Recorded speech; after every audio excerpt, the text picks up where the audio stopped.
TDP ఆఫీసుపై దాడి కేసులో కోర్టుకెక్కారు. పోసాని కృష్ణమురళి కేసులోనూ తన పేరు వచ్చిన యాంటిసిపేటరీ తెచ్చుకున్నారు. జత్వానీ కేసులోనూ ఆయన పేరు వచ్చింది. అసలు సజ్జల చెప్పకుండా ప్రెస్ మీట్లే జరగలేదు వైసీపీ టైంలో. అలాంటిది దాడులు జరుగుతాయా?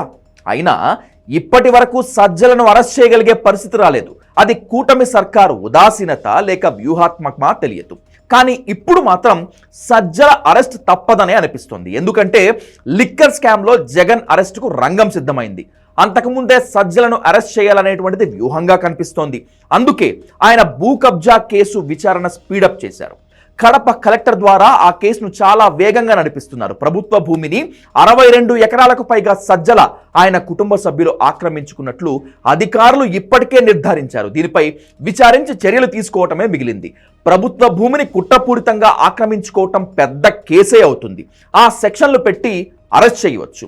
అయితే ఇతర కేసులు కూడా ముందుకు నడిపించి జస్ట్ వల్లభనేని వంశీలాగా అన్ని కేసులు ఒకేసారి పెట్టి లోపలకు పంపించాలనేటువంటిది వ్యూహంగా కనిపిస్తోంది. అప్పుడు బెయిల్ ఒక దాంట్లో వచ్చిన మిగతా వాటిలో రిమాండ్ కొనసాగే ఛాన్స్ ఉంది. జగన్ అరెస్ట్ సమయంలో సజ్జల అయితే లోపలే ఉండాలనేటువంటిది టీడీపీ వ్యూహంగా కనిపిస్తోంది. అప్పుడు వైసీపీకి దిశానిర్దేశం చేసేవారు ఎవరు ఉండరని అనుకుంటున్నారు. కానీ సజ్జల అంత తేలికగా దొరుకుతారా అనేది ప్రశ్న.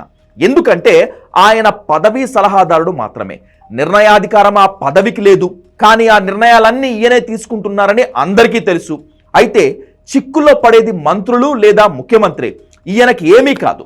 ఆయన ఇన్వాల్వ్మెంట్ నేరుగా ఉందనేటువంటిది సిఐడి అయినా పోలీసులైనా ప్రూవ్ చేయక తప్పదు. అదే ఇక్కడ కష్టమైన టాస్క్. ఆఖరికి భూ కబ్జా వ్యవహారంలో కూడా సజ్జల తన భార్య పేరు మీద రిజిస్ట్రేషన్ చేయించారు తప్పితే ఆయన పేరు పెట్టుకోలేదు. ఇక్కడ కూడా కుటుంబ సభ్యులే ఇరుక్కునేలా ఉన్నారు. జత్వానీ కేసులో కానీ, టీడీపీ ఆఫీసుపై దాడి కేసులో కానీ, పోసాని కేసులో కానీ ఆయన చెప్తే చేశారంటానికి ఆధారాలు సంపాదించడమే కీలకం. ఆ పని పోలీసులు చేయగలరా లేదా చూడాలి.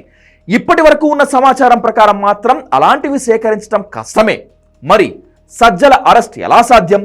అయినా సరే జగన్ కంటే ముందు సజ్జలను మాత్రం అరెస్ట్ చేయాల్సిందేనని అనుకుంటున్నట్లు తెలుస్తోంది.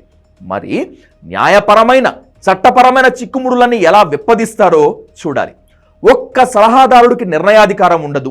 ఎగ్జిక్యూషన్ చేసే అధికారం అసలే ఉండదు. కానీ అన్నీ సజ్జలే చేశారని అందరికీ తెలుసు.